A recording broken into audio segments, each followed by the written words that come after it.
Morning, সুপ্রভাত। কেমন আছো তোমরা সবাই? আশা করি তোমরা সবাই খুব ভালো আছো, সুস্থ আছো। আমিও খুব ভালো আছি। Welcome back to my channel Shilpi's lifestyle. সবাই জানো আমি মালদা এসেছি, আর মালদা এসে সেরকম কোনো ব্লগ আমি দিতে পারিনি, মানে করতেও পারিনি। তো এসে হচ্ছে শুধু রেস্টের পর রেস্ট নিয়ে যাচ্ছি। এখন বাজে হচ্ছে প্রায় 11টার মতো। এই জাস্ট উঠলাম, উঠে মাম্মামকে খাইয়ে দিয়েছে আগে। তো মাম্মামের খাওয়া হয়ে গেছে বলে আমি নিশ্চিন্তে একটু ঘুমোতে পেরেছিলাম। তো ওই আর কি, বাবা বাড়িতে আসলে একটু সবাই একটু নিশ্চিন্তেই থাকে, কোনো রকম চিন্তা ভাবনা সেরকম কিছু থাকে না। তাড়াতাড়ি ঘুম থেকে ওঠার বা কাজকর্ম করার কিছু থাকে না। আশা করি তোমাদের যা তোমরা বাবার বাড়িতে যাও তাদের নিশ্চয়ই এই জিনিসগুলো হয়। তো এখন হচ্ছে ঘুম থেকে উঠে হচ্ছে মামামদেরকে স্নান করিয়ে দিয়েছে, একটা মামামকে স্নান করিয়ে দিয়েছে। আমি জাস্ট রেডি করলাম ব্রেকফাস্ট, এই জাস্ট আমি করেছি। করে নিয়ে আমি ওষুধগুলো খেলাম, কারণ আমি অনেক শরীরটা খুব খারাপ ছিল। ওষুধ সব আমি নিয়ে আসতে ভুলে গেছিলাম, যার জন্য আমি আবার ডাক্তার দেখে ওষুধ নিয়ে এসেছি। তো ওষুধ চলছে, ওষুধ খাচ্ছি। আর চলো, আজকে হচ্ছে নাগপঞ্চমী, শনিবার। আর এসছি হচ্ছে আমি আমার দিদির বাড়িতে, মানে কিছুদিন একটু সময় কাটাতে এসেছিলাম। আজকে চলে যাব, 2-3 দিন আগে এসেছিলাম, তো আজকে চলে যাব। তো চলো, আজকে সারাদিন কী করছি না করছি পুচকিদেরকে নিয়ে সেটা তোমাদের সাথে আজকে দেখাবো। চলো দেখতে থাকো আজকে আমার এই ব্লগটা।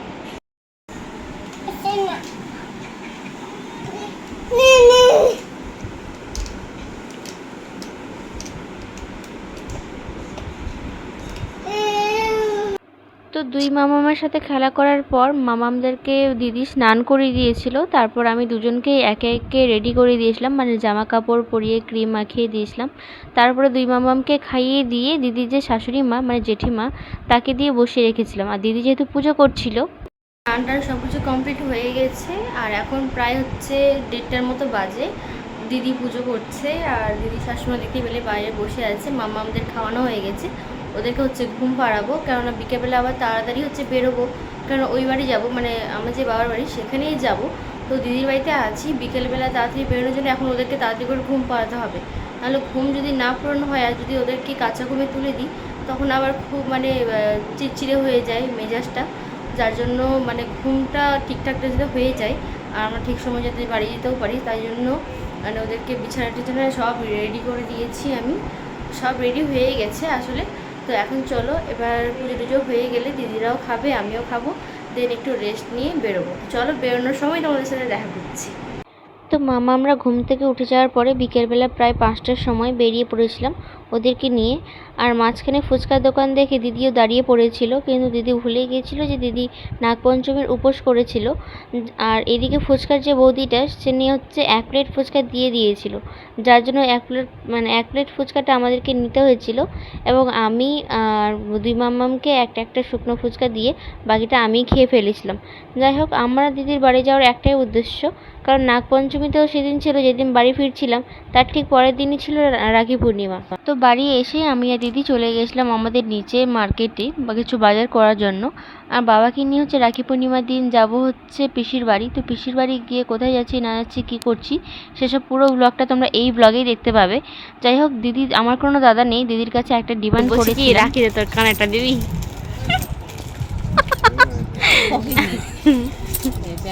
ব্যাংক ম্যানেজারের বউ আবার কানে চাইছি, লজ্জার বিষয়। যাচ্ছি না, তুই গিফট করবি রে, লজ্জার বিষয়, এত কিছু দেয় না। তো ব্লগ করতে করতে নিজের একটু চেহারাটা তোমাদেরকে দেখালাম, কারণ হচ্ছে শুধু ব্লগে বকেই যাচ্ছি আর অন্যদেরকে দেখাচ্ছি। যাই হোক, দিদিকে এবার বিরক্তও করছিলাম, কারণ ও হচ্ছে আমাকে কিছু একটা জিনিস কিনে দেবে না, এই জন্য ক্যামেরাটাকে নিয়ে ওর মুখের সামনে একবার সামনে রাখছি, একবার পেছনে নিয়ে আসছি। তারপর দিদি আর আমি দুজন মিলে দুটো গেঞ্জি চেক করে রেখেছি, কারণ একটা দাদা সম্পর্কে হলো, তাকে রাখি পরাবো, কারণ গাজলে যাবে ও। আর যেহেতু নিজের কোনো দাদা নেই, আমাদের দাদা ভাই দুটো কেউই নেই, যার জন্য আমরা যাকে পাই তাকেই পরিয়ে দিই। যাই হোক, মামামকে নিয়ে তারপরের দিন সকালবেলা আমি, বাবা, দিদি আর দিদির মেয়ে 4 জনেই বেরিয়ে পড়েছিলাম ওই দাদাটার সাথে। তো গাজলে এসেই আমরা রাখি যেহেতু কিনেছিলাম না, ওই জন্য রাখি নিয়ে নিচ্ছিলাম। এই দেখতেই পাচ্ছ রাখির এত সুন্দর সুন্দর রাখি, কোনটা ছেড়ে কোনটা নেবো বুঝতেই পারছিলাম না। তারপর বাড়ি চলে এসেছিলাম, মানে পিসির বাড়িতে। তো এই পিসির বাড়ির একটা গল্প আছে, সেটা নিয়ে অন্য একদিন অন্য একটা ব্লগে দেখাবো। এই হচ্ছে আমার পিসেমশাই, ইনি। আর এই হচ্ছে সেই দাদাটা সম্পর্কে যার কথা আমি তোমাদেরকে বলছিলাম। যাই হোক, বাড়িতে এসে সবাইকে সব কিছু রেডি করছিল দিদি, কারণ সবাই না খেয়েছিল, রাখি না পরালে তো কেউ খেতে পারবে না। এদিকে দিদি হচ্ছে দুই মামাকে সামলাচ্ছিল, তারপরে শুরু হয়ে গেছিল রাখি পরানোর পর্ব। চলো চলো তোমরা দেখতে থাকো।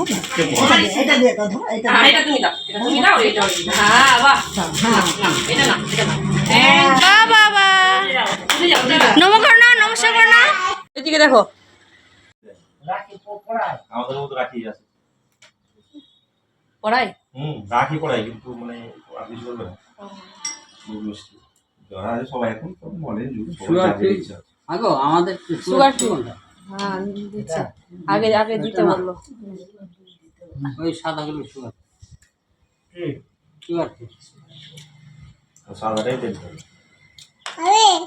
খাবে খাবে তো দাও, আরো বেশি করে দাও। হুম পাতলা করে দিয়েছো তো? না, একটু মোটা করে, সিঁদুরটা নাও, শুধু তেলটা বেশি পড়ে গেছে ওখানে।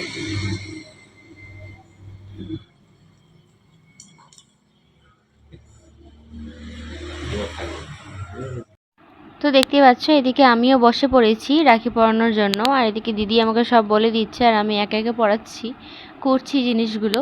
আর মাম্মাম হচ্ছে পেছন থেকে যে চেঁচাচ্ছিল, বড় মাম্মাম। আর যেহেতু এই দাদাটাকে একটা গিফট দিচ্ছিলাম, মানে জামা দিচ্ছিলাম, তো বড় মাম্মাম পেছন থেকে চেঁচিয়ে বলছিল ও দেবে। যাই হোক, এই নিয়ে দুই মামামের সাথে দুজনেরই ঝামেলা, ওদেরকে ছাড়াতে ছাড়াতে আমাদের নাজেহাল অবস্থা। মানে আমরা ঠিক করে খেতেও পারছিলাম না, শুতেও পারছিলাম না, কিছুই করতে পারছিলাম, দুজনকে নিয়ে যা অবস্থা হচ্ছিল। তো যাই হোক, তোমরা পুরো ব্লগটা দেখতে থাকো, আর কেমন লাগলো না লাগলো সেটা আমাকে কমেন্ট করে অবশ্যই জানিও। তো চলো দেখতে থাকো তোমরা এই ব্লগটা। ফুল, এগুলো ফুল ধুলে ধুলে হ্যাঁ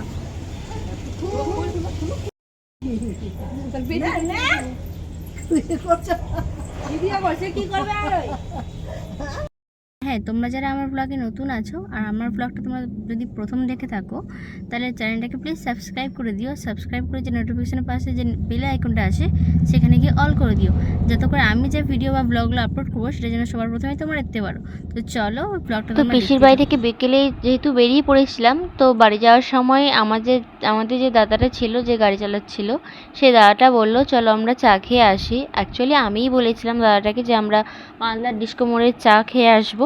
তো যাই হোক, বাবা তো খুব কমই বেরোয়, এই জন্য বাবা যেহেতু ছিল ওই জন্য ভাবলাম যে বাবাকে নিয়ে বেরিয়ে যাই। আর এই দেখতেই পাচ্ছ তোমরা ডিস্কো মোড়ের এইখানটা হচ্ছে ওরা নতুন একটা ইয়ে করেছে, মানে দোকানটা নতুনভাবে করেছে। এদের যে দোকানটা অন্য জায়গায় ছিল। তারপর চাটা খেয়ে নিয়ে তারপর আমরা আবার বেরিয়ে পড়েছিলাম সেখান থেকে, কারণ অনেকটা লেট হয়ে যাবে না হলে। কেননা বড় মাম্মাম যাবে হচ্ছে, দিদি যাবে হচ্ছে দিদির শ্বশুর বাড়ি, দিদির যে শ্বশুরমশাই আছে বড় মাম্মাম তাকে রাখি পরাবে। আর দেখতেই পাচ্ছ রাখি পরাচ্ছে, সব কিছু করছে। তারপর মাম্মামকে পরানো, মানে মাম্মাম তার দাদুকে পরানোর পরে ফাইনালি আমরা বাড়িও চলে এসেছিলাম। প্রায় 9টা বেজে গেছিলো। আর বাড়ি এসে কোনোরকম ব্লগ কোনোরকম আমি কিছু করতে পারিনি, কারণ সকাল থেকে যেহেতু ব্লগ করেই যাচ্ছিলাম, শুধু সকাল থেকে নয় তার আগের দিন থেকেই যেহেতু করেই যাচ্ছিলাম। আর বাকি যে কাজগুলো ছিল সেগুলো তো আমাদেরকে দেখানো হয়নি মাঝখানে, যার জন্য হচ্ছে অনেকটা টায়ার্ড হয়ে গেছিলাম। আর সকাল পিসির বাড়ি যাওয়া জার্কিং হয়েছে, অতটা রাস্তা জার্নি হয়েছে, এসেছি আবার মালদা গিয়ে ডিস্কো মোড়ে গেছিলাম। তো বাড়ি এসে আর এনার্জি ছিল না কোনো রকম ব্লগ করা। দিদি তো এসে শুয়েই পড়েছে। তো চলো আজকের জন্য টাটা, দেখা হবে তোমাদের সাথে পরের ব্লগে।